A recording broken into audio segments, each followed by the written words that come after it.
Hello friends, we are now doing a chapter called Permutation and Combination. I have introduced certain fundamental concepts in my previous lectures. We have solved certain problems from the NCERT book and which is recommended for the CBSE syllabus. Now we are going to do the second exercise. Now before we do the second exercise, we have to complete the theory which is required to be understood before we solve problems from say, exercise 6.2.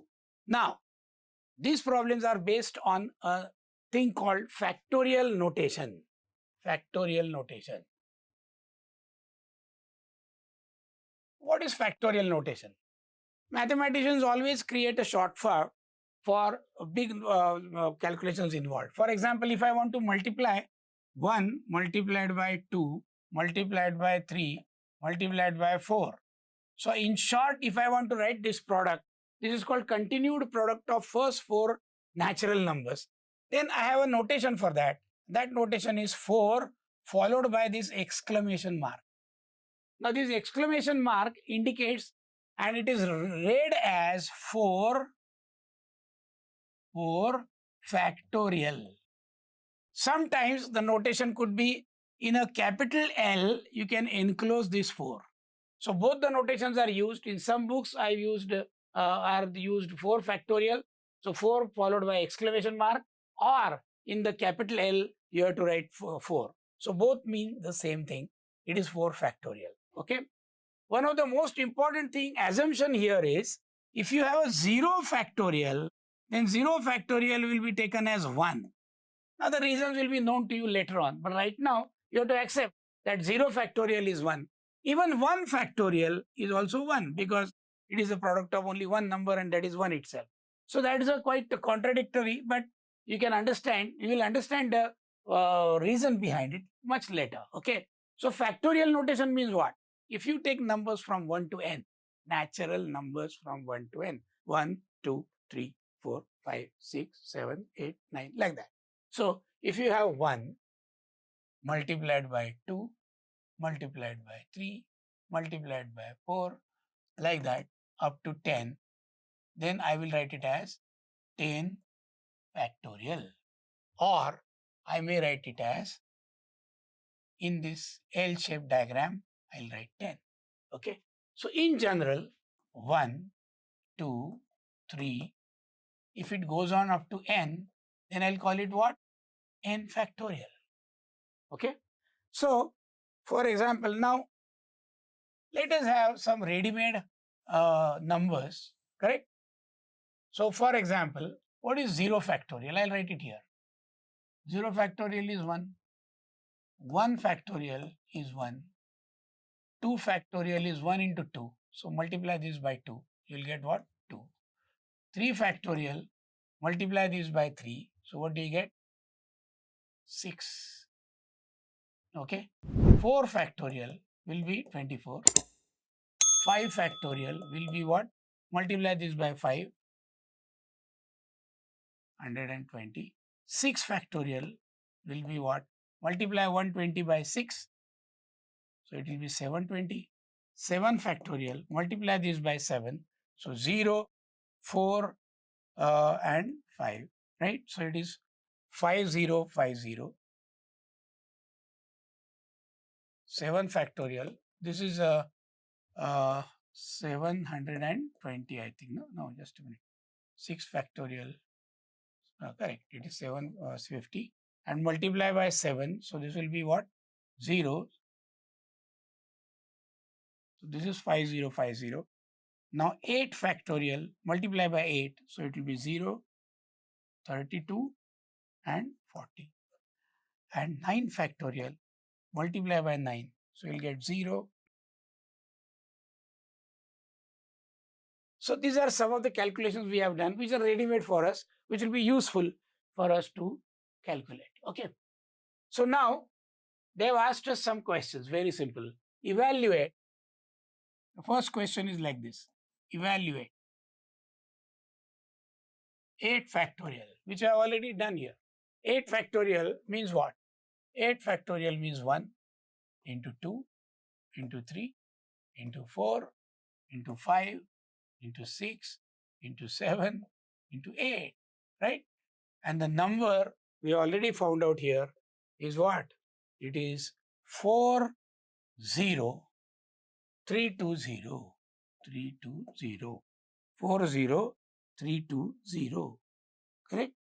So this is the number 8 factorial. Now, that is the first part. Okay. Now, what is the second part? Second part they have asked is, what is the 4 factorial minus 3 factorial? 4 factorial minus 3 factorial. So now remember one thing, 4 factorial means what? 1 multiplied by 2 multiplied by 3 multiplied by 4. And 3 factorial means what? 1 multiplied by 2 multiplied by 3. Now, there are two ways of calculating this. Calculate this and subtract this, right? So one method is this, that this can be written as, so you can take out 1 into 2 into 3 common, right? So what will be left here? 4 minus 1. So 1 into 2 into 3 is 6. And this is what? 3. So the answer is going to be 18. Correct? So answer is going to be 18.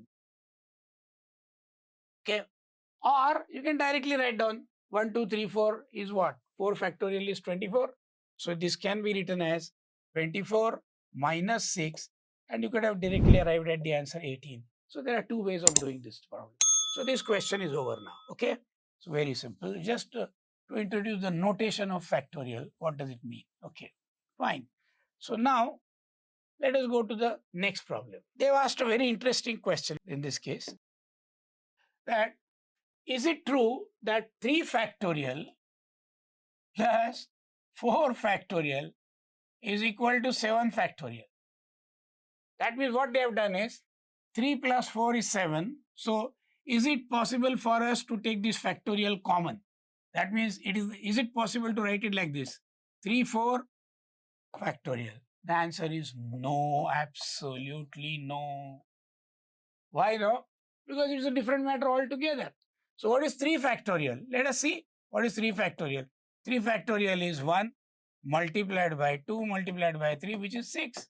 And what is 4 factorial? 4 factorial is 1 into 2 into 3 into 4. So what is that?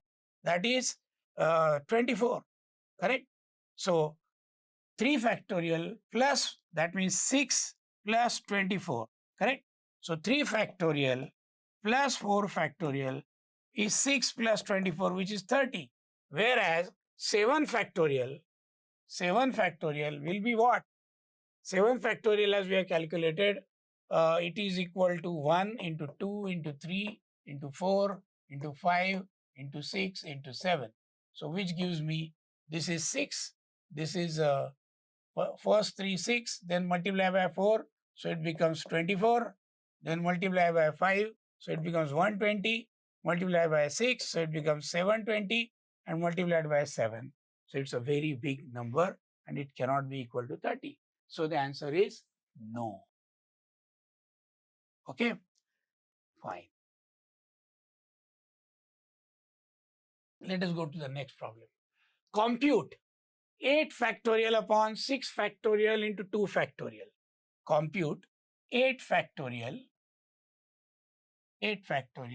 upon 6 factorial multiplied by 2 factorial. Okay. One method of doing it is write down what is 8 factorial, what is 6 factorial. It's a very big and tedious method. There's a shortcut. What is the shortcut?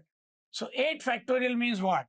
You can start with 1, 2, 3, 4, 5, 6, 7, and 8. Correct? And 6 factorial means what? 1, 2, 3, 4, 5, and 6. This whole thing is being multiplied by 2 factorial, which is 1 multiplied by 2. Very simple. But this 1 is common, 2 is common, 3 is common, 4 is common, 5 is common, 6 is common. All are cancelled. So what is left in the numerator? Only 7 multiplied by 8. So 7 multiplied by 8 divided by 1 multiplied by 2. This 2 and this 8 will be cancelled. So it is 7 multiplied by 4. So the answer is 28. Okay. So the answer is 28. Okay. So this is the answer. So the answer is 28. Okay. That ends the next problem. Okay. Now, let us go to the next problem. Okay. Now, here is the next problem, which is again based on what the same principle. So, if the question is like this, if 1 divided by 6 factorial plus 1 divided by 7 factorial is equal to x upon 8 factorial, then what is the value of x? What is x? X equal to, that's the question. Very interesting. I want you to understand one thing here, that 6 factorial means what? What is 6 factorial? Now, normally I write from 1 to 6, but I can write in a reverse order also. I'll start from 6, then multiplied by 5, multiplied by 4, multiplied by 3, multiplied by 2 and 1, right? And 7 factorial includes what? 7 multiplied by 6, multiplied by 5, multiplied by 4, multiplied by 3, multiplied by 2, multiplied by 1. So you will understand that 6 factorial is already here. So 7 factorial can be written as 7 multiplied by 6 factorial. Correct? Now that is very important. In general, I can have a rule that n factorial can be written as n minus 1 factorial multiplied by n. Correct? So 7 factorial is 7 into 6 factorial. Okay? So let us write it here like that. Okay?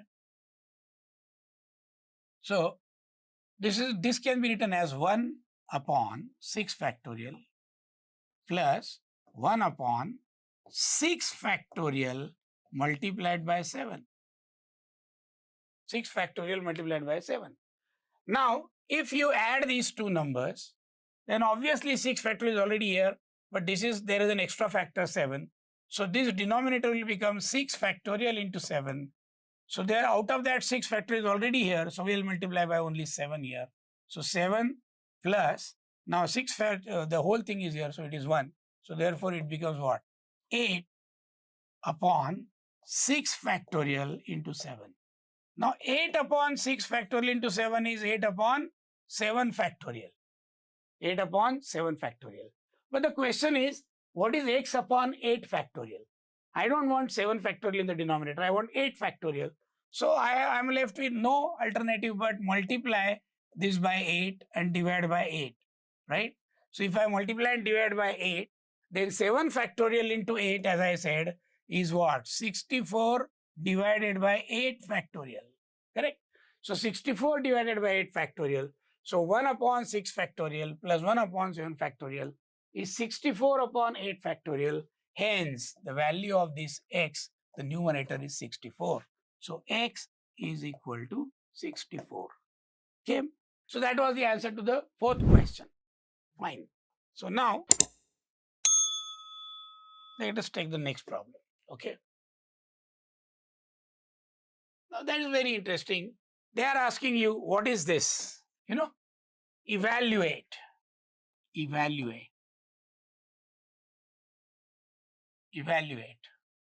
N factorial divided by n minus r factorial, right?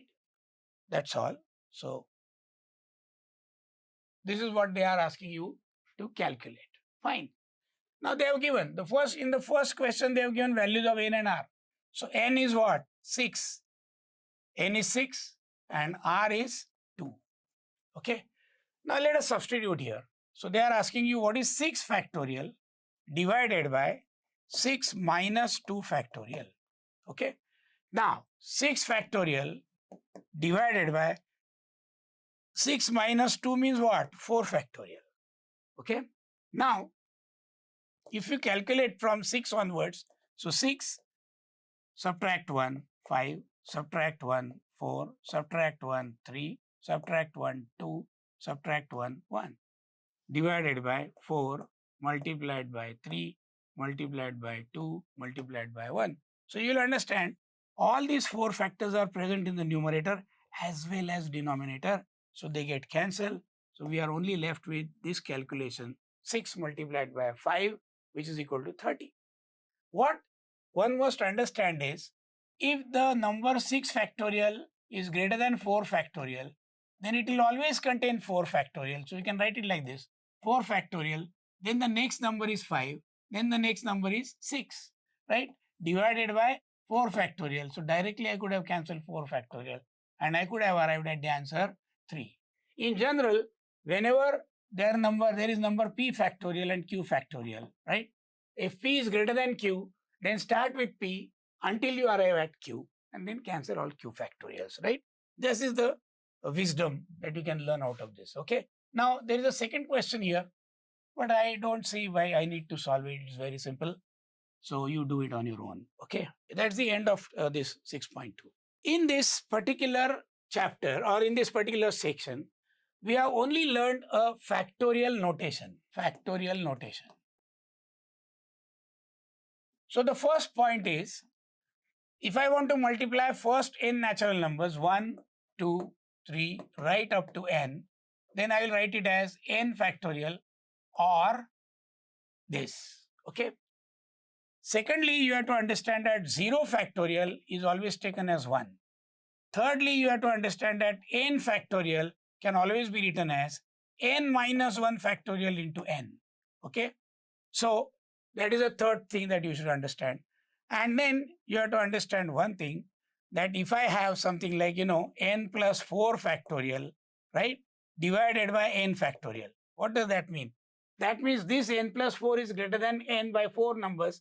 So here it can be written as n factorial into n plus 1 into n plus 2 and into n plus 3 into n plus 4 divided by n factorial. So this will get cancelled. Only the last 4 numbers will be left, right?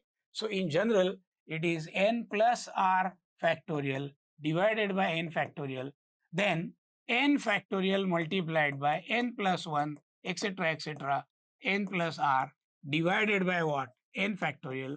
So cancel n factorial, start counting after n till you come across what? N plus r. So keep on multiplying them. N plus 1, n plus 2, n plus 3, n plus 4. I'll give you an example. Suppose you have got 13 factorial and you have to divide by 8 factorial. Then this is nothing but 8 factorial into 9, 10, 11, 12, 13 divided by 8 factorial, which gets cancelled. So remaining part will be the answer. Okay. That's the summary of this particular chapter. Okay. Fine. Thank you.